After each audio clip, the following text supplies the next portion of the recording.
तो दोस्तों आओ हम लोग स्टार्टिंग करते हैं कि अब तक हम लोगों ने 11 से लेकर 12 तक अकाउंटिंग में क्या क्या किया। तो दोस्तों अगर हमारे पास कोई सिंगल पर्सन बिजनेस स्टार्ट करता है तो उसे क्या बोलते हैं? अगर कोई सिंगल पर्सन बिजनेस स्टार्ट करता है और ये बिजनेस चलाता है तो इसे हम लोग क्या बोलते हैं?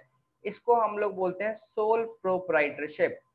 सोल प्रोप्राइटरशिप, ठीक है। सोल प्रोप्राइटरशिप का मतलब क्या होता है? एक इंसान बिजनेस कर रहा है अकेले। और बीइंग एन अकाउंटेंट हम लोग क्या करते थे?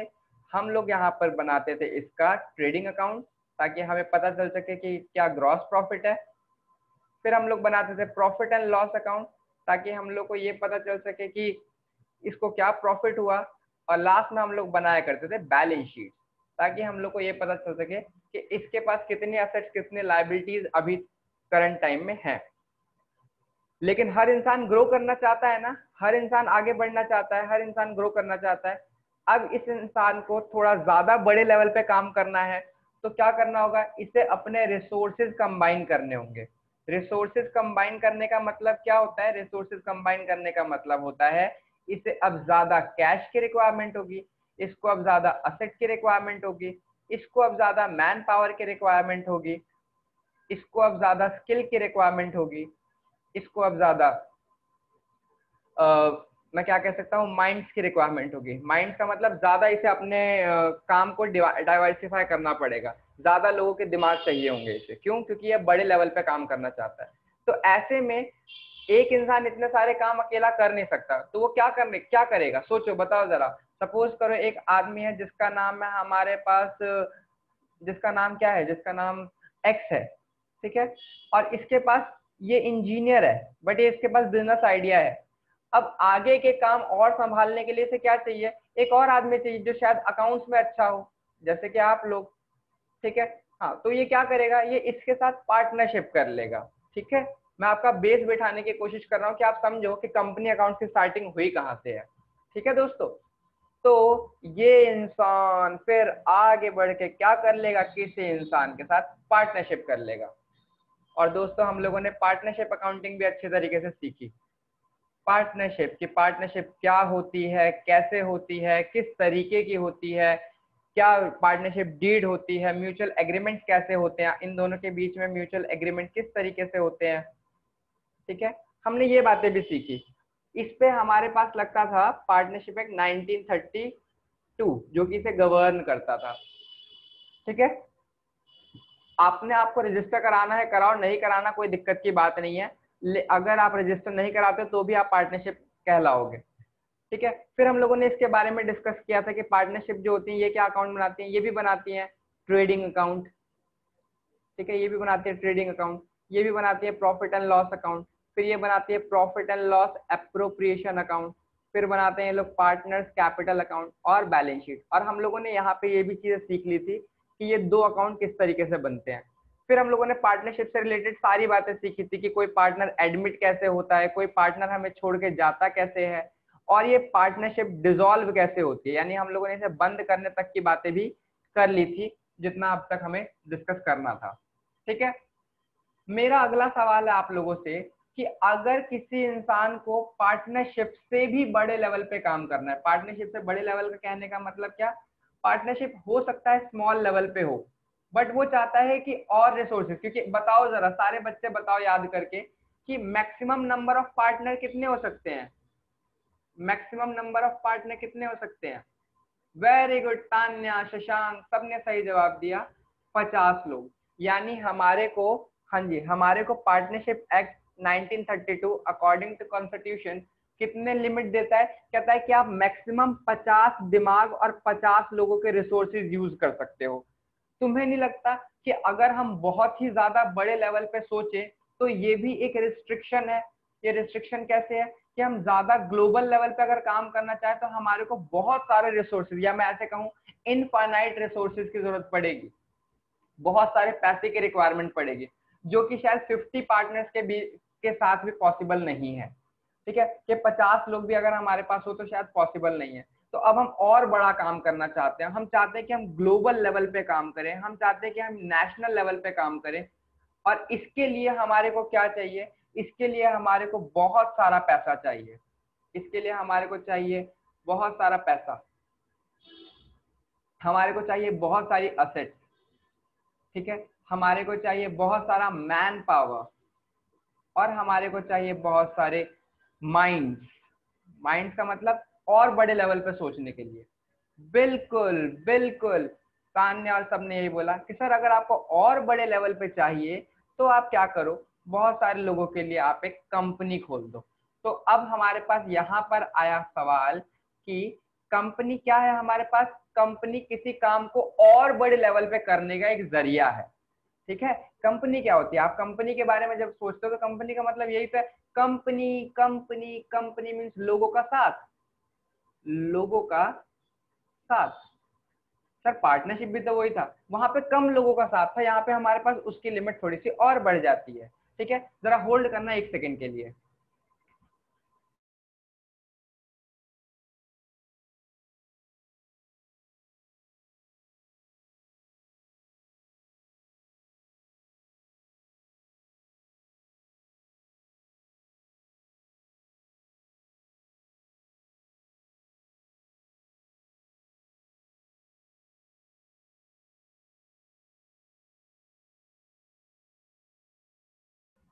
हाँ जी, तो मैंने आपको क्या बताया कि कंपनी का मतलब ही क्या होता है, लोगों का साथ। और हमारे पास क्या करना है, हम लोगों को अब ज्यादा लोगों का साथ मिल जाएगा दोस्तों, और हम लोग क्या खोल देंगे, हम लोग कंपनी खोल देंगे। लेकिन अब आपके मन में बहुत सी बातें आएंगी, वो क्या आएंगी कि सर कंपनी का एक्चुअल मतलब क्या होता है, सर क्या डिफरेंस होता है एक पार्टनरशिप में और एक कंपनी में, ठीक है। सर कंपनी की क्या खास खास बातें होती है, कंपनी के क्या फीचर्स होते हैं, क्योंकि हम लोगों को क्यूरोसिटी के लेवल पर अगर बात करें तो पार्टनरशिप के बारे में सब पता है, कंपनी के बारे में ज्यादा नॉलेज नहीं है, ठीक है। कंपनी के ट्रांजैक्शन की अकाउंट्स करने में तो कितनी सारी ट्रांजैक्शन करनी होंगी शशांक जी, हम लोग ऑलमोस्ट सारे काम जानते हैं, हम लोग ऑलमोस्ट सारे काम जानते हैं, हम लोग यहाँ पे थोड़े डिफरेंट लेवल पे बातें करेंगे। अगर आप ये सोच रहे हो कि हम लोग क्या अकाउंटिंग करेंगे तो मैं आपको बता देता हूँ, हम लोग सबसे पहले तो यहाँ पे कंपनी खोलना सीखेंगे कि कंपनी खुलती कैसे है, ठीक है। कंपनी खुलेगी कैसे, हम लोग अभी तो कुछ भी नहीं जानते ना, हम लोग कंपनी के बारे में तो बिल्कुल नलिफाइड है, कोई नॉलेज नहीं है हम लोगों को। हम लोग तो अब कंपनी के बारे में सीखेंगे कि कंपनी क्या है, कंपनी कैसे शुरुआत होती है, कंपनी किस चिड़िया का नाम है, क्या कोई भी कंपनी बना सकता है, फलाना ढिकना, ठीक है दोस्तों। तो मैंने आपका इतना तो बेस बिठा दिया कि अगर आपको बहुत बड़े लेवल पे काम करना है, अच्छे लेवल पे काम करना है, ज्यादा रिसोर्सेज ज्यादा चीजें चाहिए तो आपको कंपनी खोल लेनी चाहिए, बट हर इंसान की शुरुआत धीरे धीरे ही होती है, ठीक है। चलो जी बढ़ते हैं थोड़ा सा और आगे।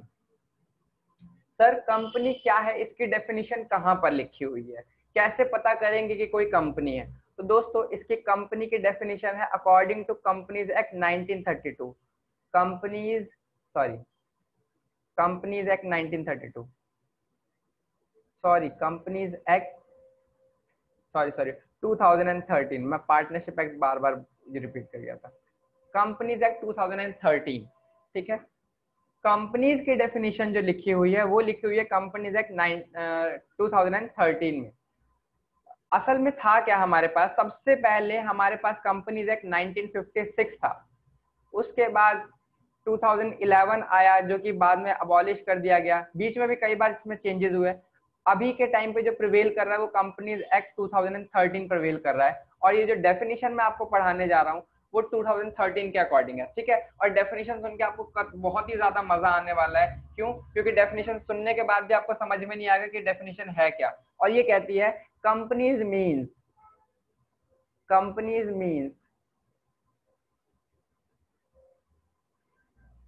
a company which is incorporated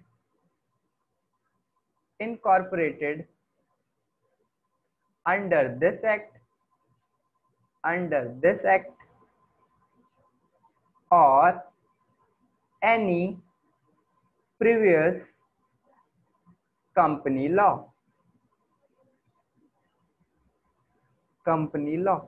और ये डेफिनेशन पढ़ के मैं 110% कह रहा हूँ कि आप में से किसी को भी कंपनी के बारे में कुछ समझ में नहीं आएगा, क्योंकि डेफिनेशन कहती क्या है, कंपनी का मतलब होता है एक कंपनी जो कि बनी हो इस एक्ट के अकॉर्डिंग, इस एक्ट के अकॉर्डिंग 2013 के अकॉर्डिंग, या फिर इससे किसी भी प्रीवियस कंपनी लॉ के अकॉर्डिंग। क्योंकि मैंने आपको बताया कि एक 2013 जो है, इससे पहले भी हमारे पास एक्ट हुआ करता था 1956, फिर 2011 आया था जो कि उतना एक्सेप्ट हुआ नहीं, जिसको ही हम लोगों ने बाद में मॉडिफाई करके 2013 कर दिया।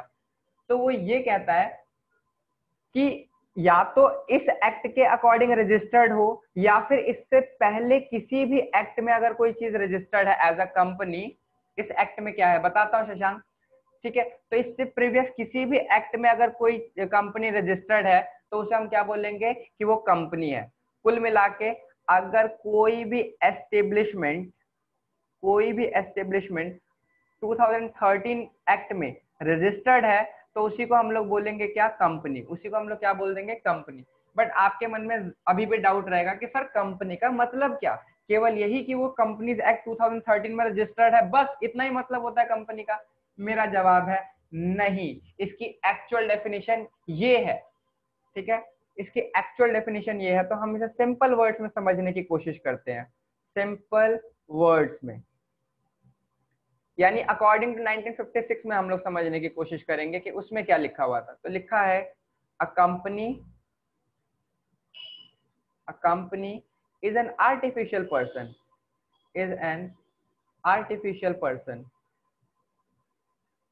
company is an artificial person created by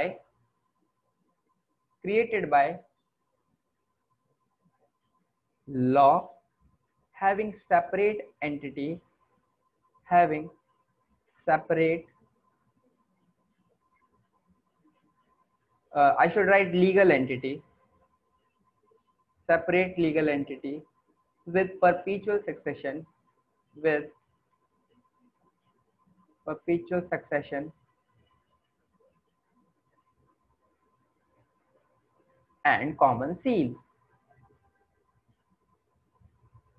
दोस्तों किसी को कहीं पर भी डाउट है तो वो हैंड रेज का ऑप्शन यूज कर सकता है, मैं आपका माइक ऑप्शन ओपन कर दूंगा, अदरवाइज आप चैट करके भी बात कर सकते हो, ठीक है, जैसे आपको अच्छा लगे। लेकिन प्लीज अगर डाउट हो तो आप क्लास के बीच में पूछ लेना, ठीक है। तो डेफिनेशन क्या कहती है हमसे, ये वाली डेफिनेशन अच्छी वाली है, ये तो 11th की बीएसटी में थी, इसी का बिल्कुल सही बात। लेकिन वहां पे हम लोगों ने क्या किया था, रट्टा मारा था, यहाँ पे मैं आपको उसका असली कंसेप्ट समझाने जा रहा हूँ, ठीक है। और मैं वो सारी बातें डिस्कस करूंगा इशिका जो शायद आपने 11th क्लास में केवल और केवल रट्टे के हिसाब से की थी, हर एक बात पे डिस्कशन करूंगा, ठीक है इशिका। हाँ जी, तो a company is an artificial person, artificial person का मतलब कंपनी की आइडेंटिटी एक आर्टिफिशियल पर्सन की तरह होती है। सर ये आर्टिफिशियल पर्सन क्या होता है?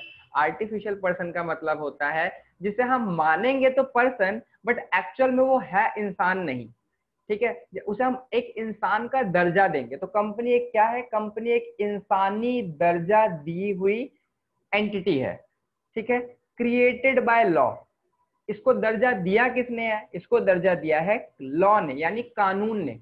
कानून ने दर्जा दिया है कि कंपनी को एक आर्टिफिशियल पर्सन की तरह ट्रीट किया जाएगा, हैविंग सेपरेट लीगल एंटिटी, इसको सेपरेटली देखा जाएगा, इसे इंसान से अलग देखा जाएगा, विद परपेचुअल सक्सेशन, जिसका मतलब कि ये कितने टाइम तक चलेगी हमें नहीं पता, और कॉमन सील, इसका एक कॉमन सील होगा। यानी ये बेसिकली डेफिनेशन हमें ये बताती है कि कंपनी की मूलभूत बातें क्या होती हैं, एक कंपनी हम किसे बोलते हैं, ठीक है। तो कंपनी उसे बोलते हैं जो एक आर्टिफिशियल पर्सन है जिसे कानून ने बनाया है, इसको हम लोग ओनर से या किसी भी पर्सन से सेपरेट करके देखते हैं, और ये काफी लंबे टाइम तक चलती है जब तक ये प्रॉफिटेबिलिटी और लीगल तरीके से चल सकते हैं। इसकी एक कॉमन सील होती है जस्ट लाइक ह्यूमन बीइंग जिनका एक कंसेंट होता है, तो कॉमन सील को हम कंसेंट के थ्रू समझेंगे, ठीक है। तो ये हमारी एक सिंपल डेफिनेशन है, आई होप आपको समझ में आई होगी कि कंपनी का मतलब क्या है। चलो अब ये हम लोगों ने जब बातें लिखी ली हैं और ये बातें हम लोगों ने समझ ही ली हैं, तो इसके फीचर्स के बारे में डिस्कस करते हैं, यानी 1 2 3 इन सारे फीचर्स के बारे में एक एक करके डिस्कस करते हैं। और आप लोग को एक और बात बता दूं कि ये 11th क्लास की बीएसटी से थोड़ा सा अलग बताऊंगा मैं।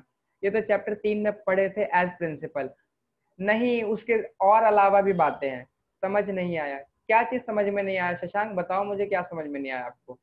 माइक को ऑप्शन देना तो वो भी बता दो, बताओ।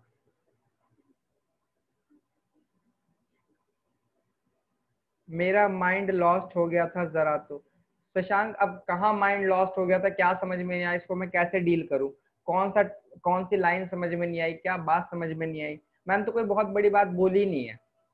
मैंने जो बात बोली है वो केवल इतनी है, मैंने जो बात बोली वो इतनी है। एक, एक कंपनी वो होती है, एक कंपनी वो होती है जो कंपनीज एक्ट 2013, मैं बता रहा हूँ शशांक सुनो, कंपनी वो होती है जो कंपनीज एक्ट 2013 में रजिस्टर्ड होती है। ठीक है, एक कंपनी हम उसी को बोलते हैं जो इस एक्ट के अंदर क्या है, रजिस्टर्ड है। इस एक्ट के अंदर क्या है, रजिस्टर्ड है। अब इसका मतलब रजिस्टर्ड होने से हम इसकी डेफिनेशन प्रॉपर तो नहीं मिली, तो हम समझते हैं कि कंपनी वो होती है जिसकी आर्टिफिशियल आर्टिफिशियल पर्सन जैसी आइडेंटिटी होती है, इसके पास एक कॉमन सील होती है जिससे वो अपनी कंसेंट बताया करती है, इसके पास एक लीगल एंटिटी होती है इन eyes of law, legal entity होती है आइज ऑफ लॉ, और क्या होता है, इसके पास इनफाइनाइट लाइफ होती है, इनफाइनाइट लाइफ जिसे हम लोग परपीचुअल सक्सेशन कहते हैं। और ये सारे कंपनी के फीचर्स होते हैं, हम एक एक करके इन फीचर्स की पोस्टमार्टम करेंगे। ठीक है शशांक, मैंने वो केवल इतनी सी बात डिस्कस की है कि कंपनी के यही फीचर्स होते हैं। तो आओ एक एक करके, हाँ आओ एक एक करके सारे फीचर्स को पढ़ते हैं। Features of A company, features of a company, features of a company. एक कंपनी की खास खास बातें क्या होती हैं? और दोस्तों मैं फिर से बता रहा हूं कि आप लोग इसे ऐसे मत समझना कि ये सब चीजें आपको आती है, क्योंकि मैं कुछ और नई बातें आपके साथ डिस्कस करूंगा। सबसे पहली बात है हमारे पास separate legal entity, separate legal entity. ठीक है, आप लोग लिख लो।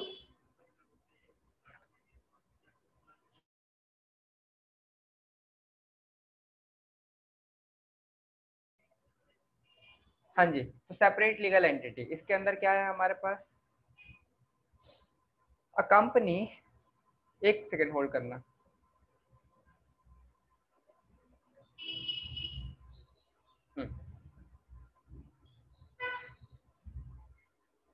A company after its incorporation, its incorporation, after its incorporation becomes a legal personality, a legal personality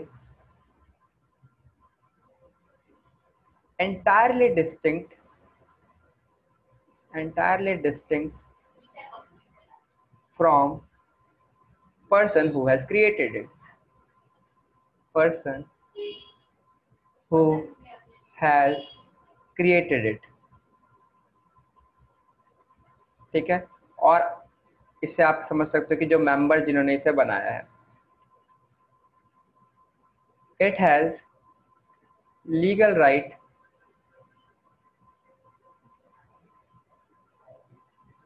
to own and transfer the title of the property, the title of the property। It can sue, it can sue and can be sued, can be sued। चलो जी दोस्तों, इस line का मतलब समझते हैं कि separate legal entity का क्या मतलब होता है। वैसे मैं 11th क्लास में बच्चों को बताता था कि separate legal entity, separate legal entity हम लोग बहुत टाइम से पढ़ते हुए आ रहे हैं, बट सेपरेट लीगल एंटिटी का मतलब क्या होता है, तो अल्फाज पे गौर करना, ज्यादा डीप नहीं समझना। ठीक है, ये है कि एक बिजनेस फर्म की एग्जिस्टेंस बिल्कुल वैसे होती है जैसे एक मदर एक बेबी को बर्थ देती है, ठीक है। तो जिस टाइम ये मदर इस बेबी को बर्थ देती है, इसकी दुनिया में एक सेपरेट लीगल एग्जिस्टेंस हो जाती है। सेपरेट लीगल एग्जिस्टेंस का मतलब क्या, ये इंसान और ये इंसान दो सेपरेट पर्सन होते हैं। ऑल्दो इसे बर्थ देने वाले यही पर्सन है, इन्होंने ही दिया है, बावजूद इसके इनकी एक अलग आइडेंटिटी है, इनकी एक अलग आइडेंटिटी है। ये कहीं से भी ये नहीं कर सकते कि ये मेरी अपनी पर्सनल प्रॉपर्टी, इसे मैं जैसे चाहे वैसे यूज करूं या इसे जब चाहे मार दूं, ऐसा पॉसिबल नहीं है। कानून इनको अलग अलग निगाहों से देखता है। बिल्कुल उसी तरीके से, बिल्कुल सेम तरीके से कंपनी के ओनर और कंपनी के ओनर और कंपनी को भी कानून दो अलग अलग तरीके से देखता है, ठीक है। कंपनी देखता है कि ये कंपनी का मालिक है, सॉरी, कानून देखता है कि ये कंपनी का मालिक है और ये जो है उसका बिजनेस है। इन दोनों को सेम आइडेंटिटी की तरीके से नहीं देखा जाता, इसीलिए इसे बोला गया है separate legal entity. Why it is legal, क्योंकि इसे कानूनी दर्जा मिला हुआ है। सेपरेट यानी अपने मालिक से अलग, और एंटिटी यानी ये यूनिट है, ठीक है। A company after it's incorporation बनने के बाद become legal personality entirely distinct from the person who has created it. समझे? तो ऐसा नहीं है कि हमारे पास कंपनी जो है वो बिल्कुल मालिक के जैसी ही है। ऐसे देखो, अगर हम बात करें मुकेश अंबानी की, ठीक है, तो मुकेश अंबानी जी और रिलायंस इंडिया कंपनी दो अलग अलग एंटिटी हैं, दो अलग अलग एंटिटी हैं। अगर मुकेश अंबानी जी की हम बात करें तो इससे पहले इस कंपनी के मालिक रहे थे धीरू भाई अंबानी। धीरू भाई अंबानी तो निकल लिए, ठीक है, उनके स्वर्गवास के बाद इसको किसने संभाला? मुकेश अंबानी जी। मुकेश अंबानी जब चले जाएंगे तो कोई और संभालेगा, ये कंपनी जैसी की तैसी रहेगी रहेगी, ठीक है। तो इसका क्या मतलब हुआ कि धीरू भाई, मुकेश अंबानी, बाकी सब अलग हैं, ये इसके मेंबर्स हैं, बट कंपनी अपनी अपनी जगह पे मेंटेन्ड है।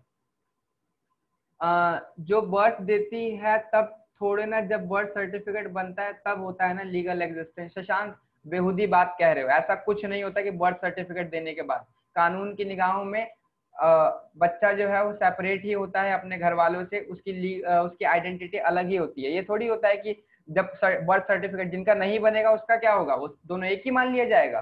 क्या बात करते हो यार आप भी, ठीक है।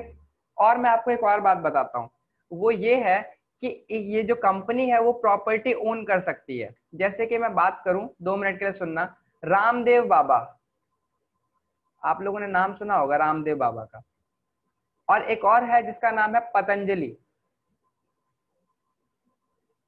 हाँ, शशांक कह रहे नाम ही नहीं सुना, नालायक कहीं के। सुबह सुबह आते हैं हमारे पास इंडिया टीवी पे, जाके देखना, योगा सिखाते हैं, ठीक है। तो रामदेव बाबा और पतंजलि है तो दोनों एक ही, मतलब रामदेव बाबा ही चला रहे हैं, लेकिन कानून की निगाहों में पतंजलि अलग है, रामदेव बाबा अलग है। रामदेव बाबा इसके सीईओ हो सकते हैं, यानी चीफ एग्जीक्यूटिव ऑफिसर हो सकते हैं। प्रणीत करता था, ठीक है, इसके एग्जीक्यूटिव हो सकते हैं, क्या कहते हैं, चीफ एग्जीक्यूटिव ऑफिसर है, बट ये दोनों सेम नहीं है। क्यों? क्योंकि अगर ये लोग कानून के पास जाएंगे, ध्यान से सुनना मेरी बात, अगर ये कानून के पास जाए, बाबा रामदेव कहें कि मुझे 100 एकड़ जमीन दे दो, तो इन्हें मना कर देगा कानून कि क्या करोगे 100 एकड़ जमीन का। लेकिन वो ये कहें कि पतंजलि को 100 एकड़ जमीन दे दो, तो कानून उसे फटाफट दे देगा। क्यों दे देगा? क्योंकि पतंजलि अलग है और पतंजलि एक कंपनी है, और कंपनी बहुत सारे लोगों के काम आती है। बाबा रामदेव पर्सनली किसी के काम नहीं आएंगे, ठीक है। तो बाबा रामदेव को इतनी बड़ी जमीन नहीं मिल सकती, बट पतंजलि को मिल सकती है। बट जो भी चाहे वो बंद कर सकते हैं अपनी कंपनी को, वो तो एक ही हुई।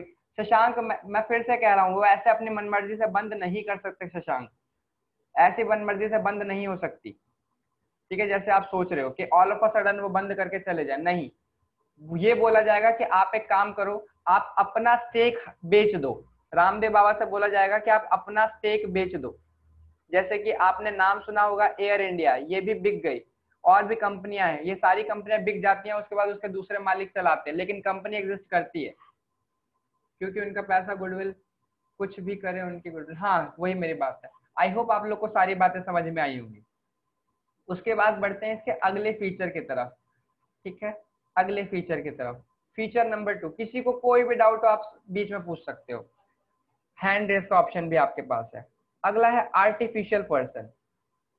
आर्टिफिशियल पर्सन, अब हालांकि इसे सेपरेट लीगल एंटिटी दी गई है, बट ये है तो आर्टिफिशियल पर्सन ही ना, इसके अपने हाथ पैर ये सब तो है नहीं। तो हम लोग लिखेंगे आगे की बातें। A company has legal existence, a company has legal existence, a company has legal existence separate from its owner, separate from its owner in eyes of law, in eyes of law, that is sorry that is it is an artificial person, that is sorry that it is an artificial person in eyes of law, but it exists only in contemplation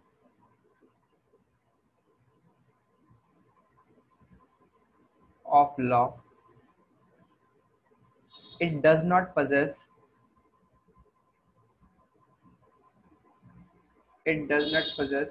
the body of natural human being, the body of natural human being. प्रणीत कहते हैं third point क्या लिखा है आपने, कौन सा third point भाई? ये वाला कह रहे हो? ये वाला third point, it does not possess the body of natural human being, separate legal का, एक सेकंड रुक जाओ।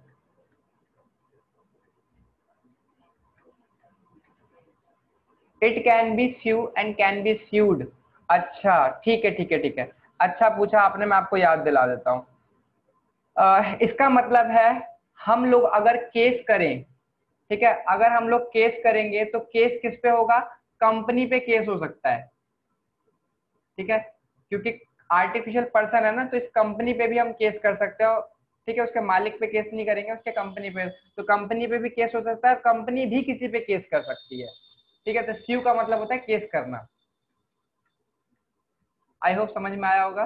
उसके बाद हम लोगों ने अगली लाइन कहाँ लिखी थी? हाँ, ये लो, चलो इसको समझते हैं।